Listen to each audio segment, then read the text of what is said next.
Hello, and welcome back to Dark Souls. Now, if I recall correctly, when we left off from the last episode, we were just about to face the boss of the tutorial area. A quick catch up, let's just have a look at our equipment. We've got 3 Estus flasks. That's not great, it would be better to have 5. We are equipped with a club, a shield. We do have our Tiny Beings ring, which... oh, I've just unequipped it. But it increases our HP. But we're just going to go ahead and jump straight into it after I close that window. Right, we're going to traverse this light. And immediately we're met by this guy who will eventually come up here and smack us in the face if we don't do that. So, don't really have any time to hang around up there. We're just going to jump straight down and get involved in the fight. Now, from what you can see, when I attacked it by dropping down on it, I did a fair bit of damage. And, oh, that still caught us. I thought we'd be out of its range. Okay, need to get out of these. It's going to be pretty hard from here on. Oh. Try and get behind him.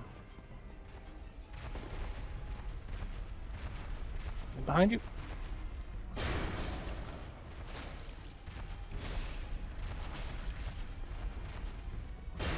Oh, this is actually going better than it usually does.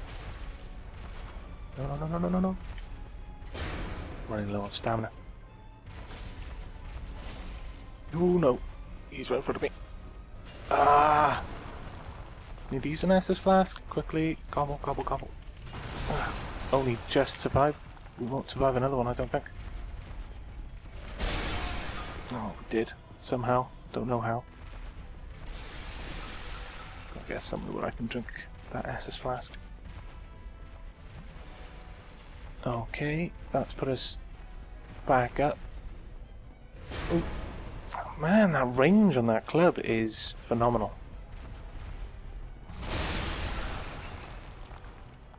Can't afford to keep running around all the time.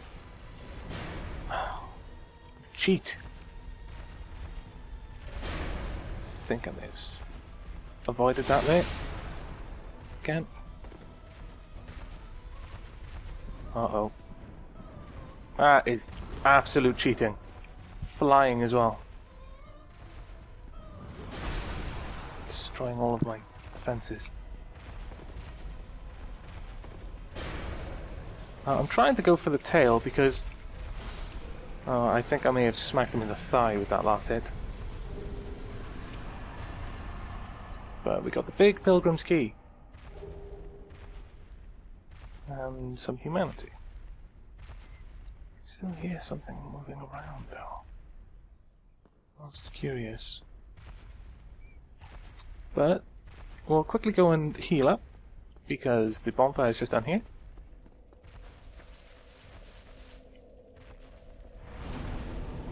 There we go. And we'll leave. And there's really nothing else for us to do here. That was just your boss battle tutorial, I guess. Do this. Try rolling. Yeah, I agree. That is true. Right. Now, there are a bunch of things. Questions that I have that haven't yet been answered. Good job, go straight ahead. Well, I'm not going to go straight ahead because I want to show you one of the questions. But the first one is, there's still something roaming around in there and there's a door I couldn't get through. I'm really curious what that door leads to and whether it has something to do with the sound of footprints that I can hear in there. The other question, if I'm very, very careful... Now, I can't take credit for finding this on my own.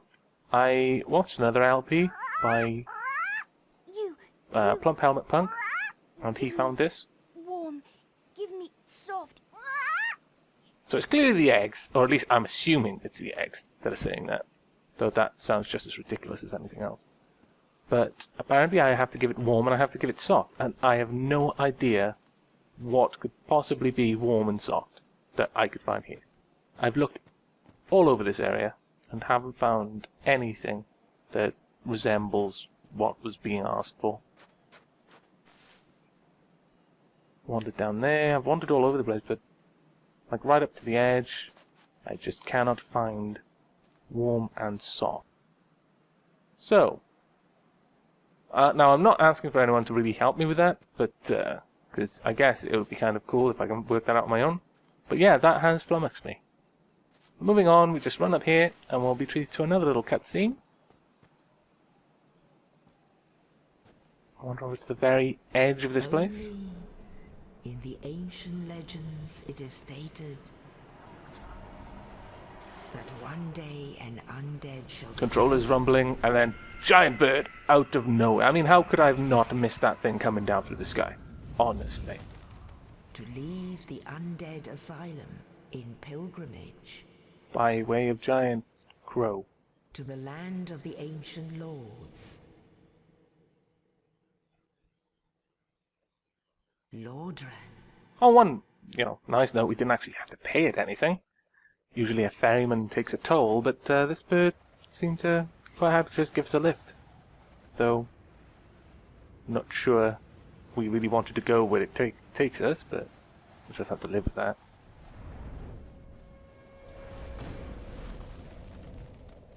I'll even put us down nicely. Though, I'm not wearing any clothes. What on earth was he holding on to with those giant talons of his? It was like, tearing my shoulders out of the sockets or something. But anyway, in Lordran, level up and kindle at bonfires with our 2,340 souls, which can probably buy us a fair bit.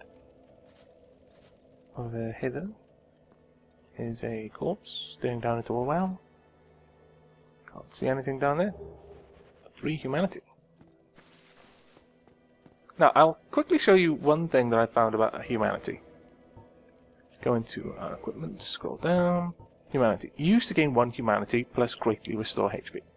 I'm not going to use it as a restorative, but I will use it to give myself humanity. You see up in the top left now, my humanity goes up. Now, the reason why I'm doing that isn't immediately to kindle bonfires. I'm not ready to do that yet. If I just pull up the explanation here, and move all the way down to humanity, it says the number of black spirits within one's bosom symbolizes human nature and determines the item discovery and resistance to curses. I find it poetic that black spirits, are indicative of human nature, but this is what we're interested in: item discovery, the skill for discovering items on the corpse of fallen enemies.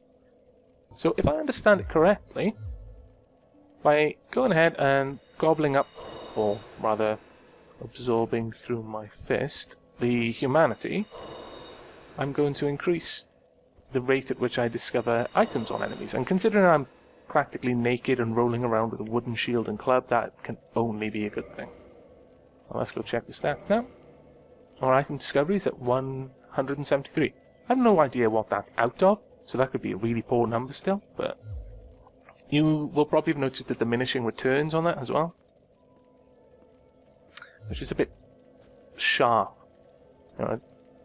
First one takes you up by 50 points, and then the next 4 take you up by only like another 23, which is a bit ugh. But here we are. We can kindle, which we can't do right now. Oh wow, there's someone else there. Never seen that before. I wonder if they're currently at this fire. Oh wow.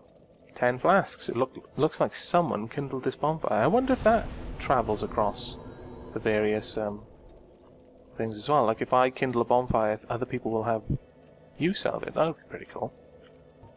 But anyway, we can reverse hollow, which is to turn human. I will be doing that soon, but not just yet. And then we can level up. Now, as I've said, leveling up requires souls, and at the moment it requires 758 per level. I'm not sure what we really want to level. We've got a club, so I guess we could level strength. And you can see how that would affect us on in the middle pane. Our weapon would go up by a few points of damage, and so would our defenses. And then dexterity. Dexterity only increases our defenses. Endurance will increase our stamina, our resistance to bleeding, and how much we can carry, and our defenses. I have no idea what attunement is, but apparently it helps our defenses as well. Attunement just says like the number of attunement slots you have, and I don't know what attunement slots are yet. I'm terribly sorry. Like I said, I haven't played through the game very much. Not beyond the first few hours. I'm wondering if it has something to do with like magic, which I haven't played around with. Vitality increases our health and our defense. Faith increases our defense. It seems everything increases our defense. Intelligence. I'll just quickly bring up the explanation. Vitality determines HP. Attunement, number of attunement slots. Endurance, stamina, equipment load, and resistance to bleeding. Strength, required to wield powerful weapons. So this will be a prerequisite with things like great swords, I imagine. Also boosts weapon attack. Dexterity, required to wield advanced weapons, also boosts weapon attack. It didn't boost it on the club, but I guess it only boosts the weapon attack for advanced weapons. Don't know what they are, maybe crossbows, that sort of thing. Resistance, boosts your defense and resistance to poison. Intelligence, it's required to wield sorceries, and also boosts some sorceries and magic. And Faith, required to cast miracles. And I believe we just saw the spirit of someone walking past. We'll go into that in just a moment. But we're going to spend some of our souls to go ahead and... yeah, we'll raise our strength by 1, just for the sake of it. I'll confirm. There we go. And let's leave the bonfire. Now, the spirits.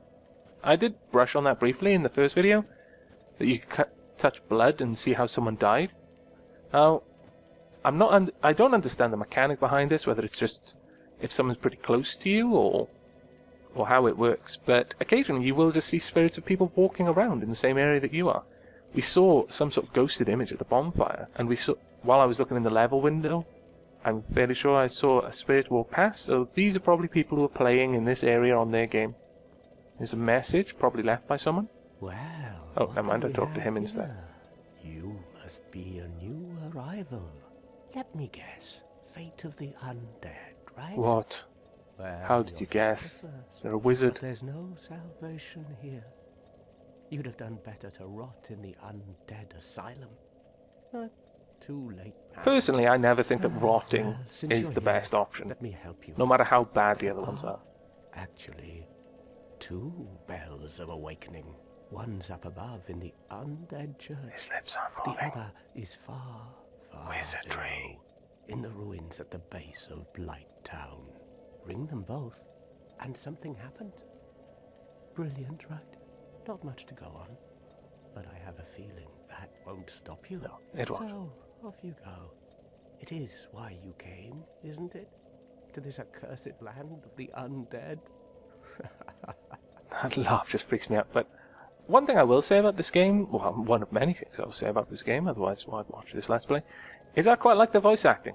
It's a little bit freaky, but I think the quality of the voice acting is relatively good, and certainly the quality of the audio is fantastic, so I quite like it. Now, we're going to walk up here. Most of them have a lot of different things to say, and you can sit there and talk to them repeatedly, and they'll just go through their... I hear a bird. Ah, there it is. Up there. They'll go through their dialogue options. But I'm not going to do that too much, just because it doesn't seem very helpful. Most of it's just the sort of stuff that I'm inevitably going to talk about anyway, going across things like how to get souls in humanity. I believe that gentleman we just spoke to talked about gaining humanity by raiding other people, by leaving good messages, and the like. Up here, there is someone I will talk to a few times up here. Back gesture. Alright, so that's just telling us how to gesture. Something we're not going to need to do much until we're in multiplayer games. We'll talk to this fellow. Hello there. I believe we are not acquainted. I am Petrus of Thorolund. Have you business with us? If not, Sounds like a I jolly, prefer to upstanding keep a fellow. distance, if possible. If a little uptight. Hello there. I realize that I have requested that we retain our distance, but I also want you to know that it is not meant in ill will. Here, take this as a token of peace. No, go ahead. It's for you. I love the way he said, no, go ahead, it's for you, but if someone had offered me something as a token of peace, I would just accept it. I wouldn't be saying, no, no, no. You again. Oh, I know. How about this?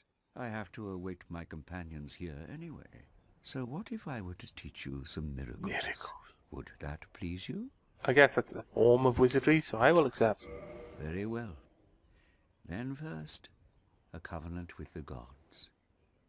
Apparently, I think you can only have one covenant from the way he was talking to me. I'm not sure about that, though.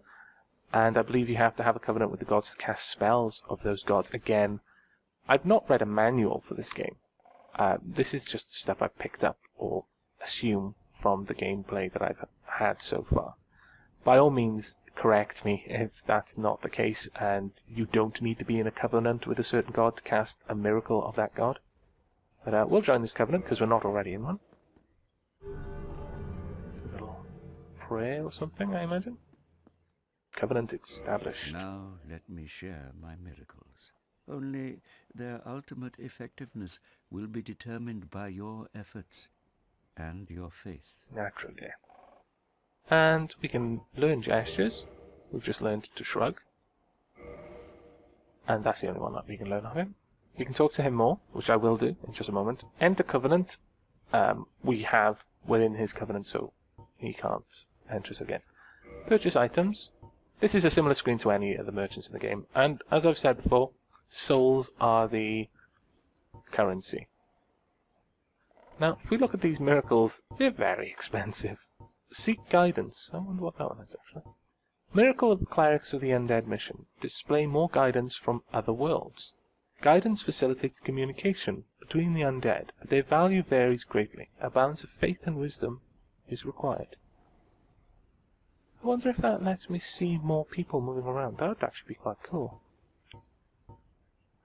Slot 1 uses 5. Oh, uses 5. I guess you only get to use them. Something like they're consumable after you've learned it. That's a shame. But we'll talk again.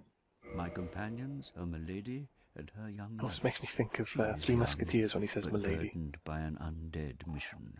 We are her defences, to keep her from harm. Tell me more. An undead mission? Regrettably, I cannot share that with you. But you are my pupil. Perhaps if you show your faith. And let me guess, my faith comes as a monetary donation. I knew it. Very well.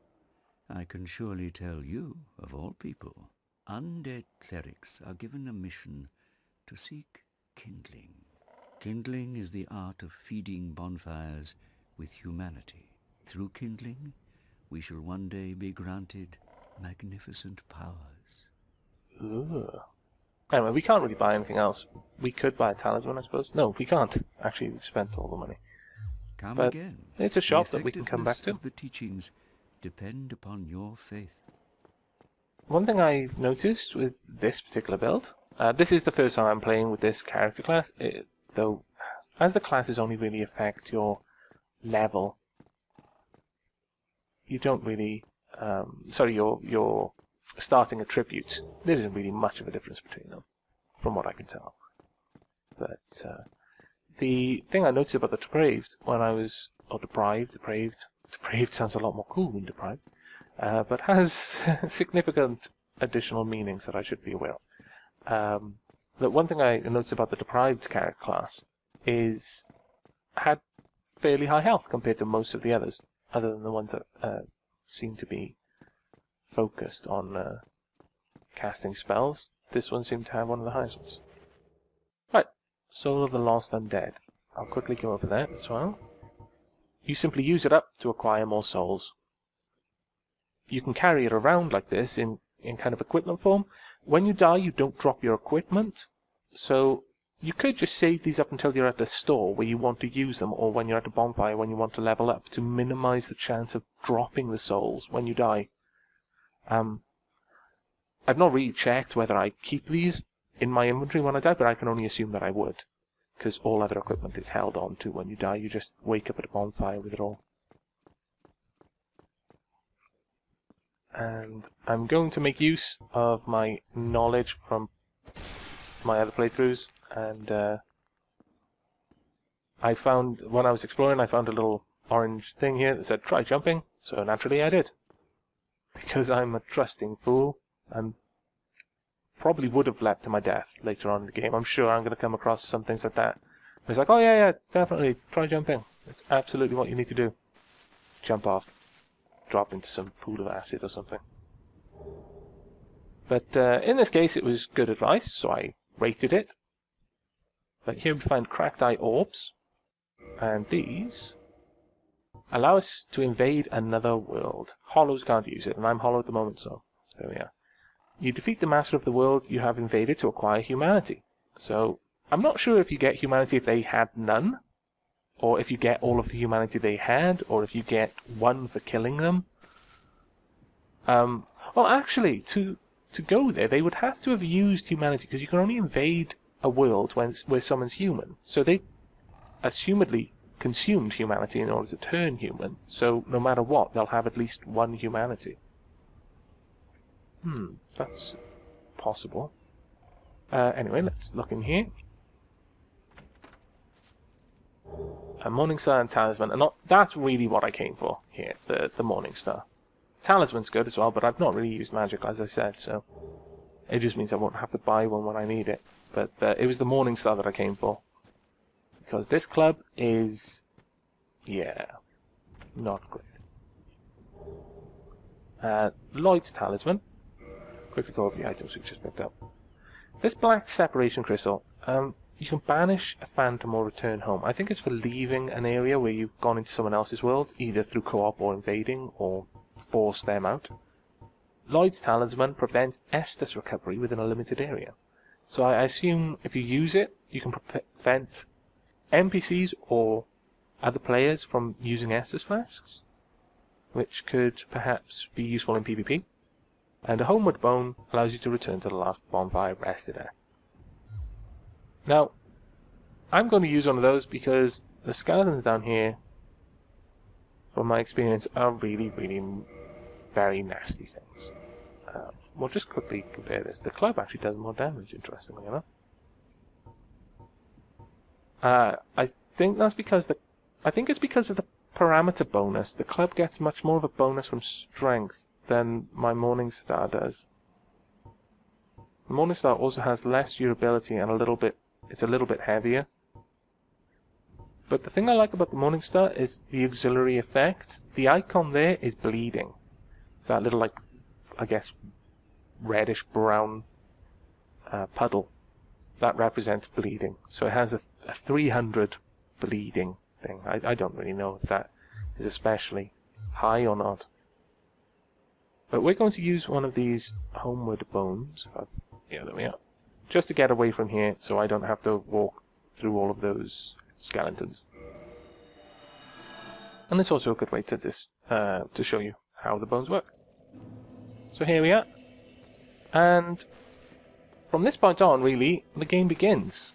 I mean, up to now I've just been doing little bits and bobs, but this is still the very early area, and grabbing this initial stuff was fairly easy. Well, I just remembered, I think there's something up here, so I'm just going to go and check on that.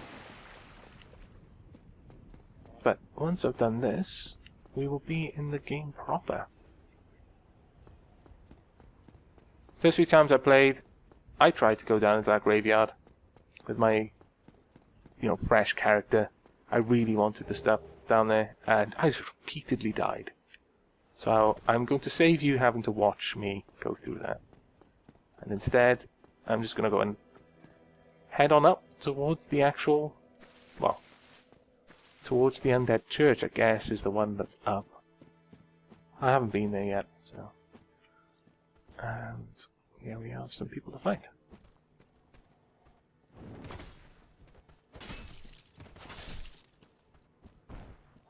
Up and down.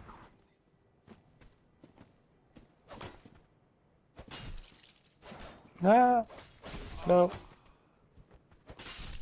There we go. And this guy's dropped something. A hollow warrior armor. And I imagine that this is because we've used some humanity and the drop rates are higher, because generally things don't drop very often in this game. I'll look at the stats, though it's going to be better than having nothing. 24 physical defense, and between 22 and 24 slash, strike, thrust defense. There's magic defense, fire defense, lightning defense. And then the resistances to bleeding, poison, and curses. Durability, weight.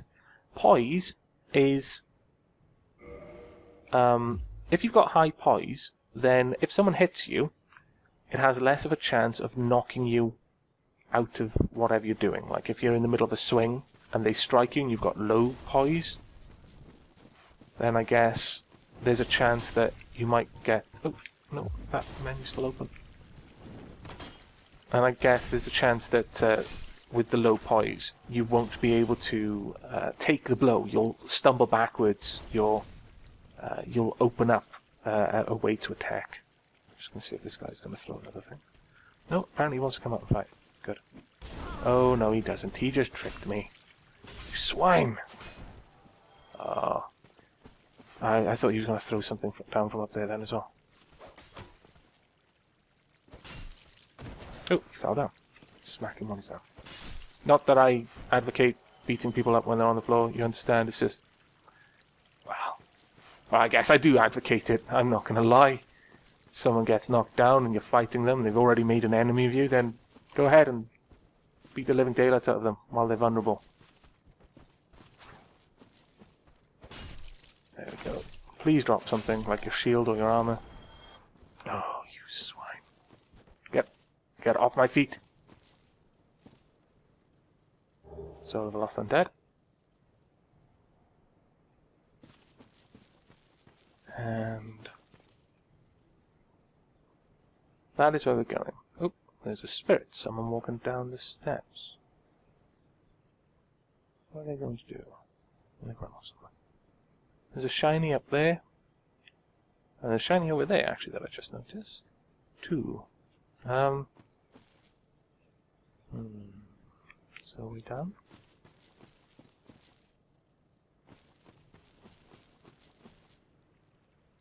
No. I imagine I'm just going to have to... Is it a way across? I am awesome. Though... Not liking the look of that... Oh, my heart was actually in my mouth just then. I thought I was going to go straight off the edge. Greed won once again. What's Bloodstain? How did you die? How did you die? Oh. What pushed it? What pushed them off? Oh well, it doesn't really matter, but that was kind of funny. I'm just going to have to be very careful. We'll suffer the same fate. Ring of Sacrifice. No, that'll be under here.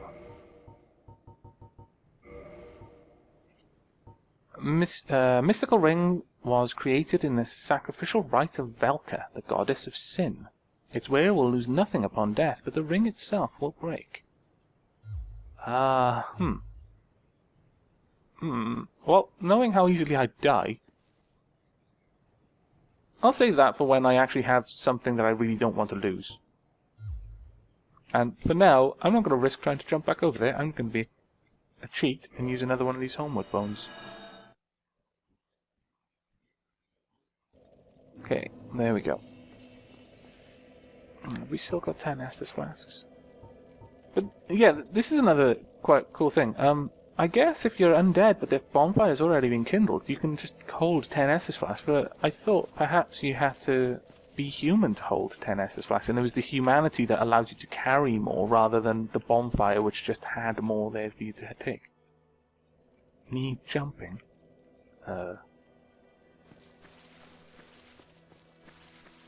Let's go ahead. And of course, this is terrible. Get my shield back up. Come on then. Haha! Uh-oh. Thought I was being clever by jumping backwards. But apparently I was not. But it worked much better that time. I don't trust you up there. No, I don't trust you one bit. How am I going to get to him? Just charge. Charge around. Ow, ow, ow, ow. Take that! And this! Okay, calm down. Don't get too carried away. Oh, bugger. Before you get a chance to throw anything. Ooh, pillaged body showed up there. What do we get? Another firebomb. Another hollow warrior armor. Okay. Well, since I'm already wearing that, I won't even bother checking the stats. I don't know if items can vary. Well, that is, whether one hollow warrior armor is innately better than another. Ooh. Try to knock my sword back. Uh-oh, that wasn't good. Just mash the buttons. There we go. And drink from my flask. Now, is there anyone else up here? There was one more person. I think we'll kill this guy and then I'll stop this episode for a little bit. Ooh, take that. Aha! This. There we go. Bye. We'll just go and grab this shiny and then I'll end the video there. For now. Another Soul of the Undead. So, with that, we are about to begin our, well, the actual gamey part of it. Like I said, this area down here is pretty peaceful, and I still sort of consider it just like a transition zone between the tutorial area and the real game. But the way I've seen it, this sort of entrance here is where the actual game starts. So, with that said, we'll end the episode here. I hope you enjoyed, and I hope you will continue to watch, and take care.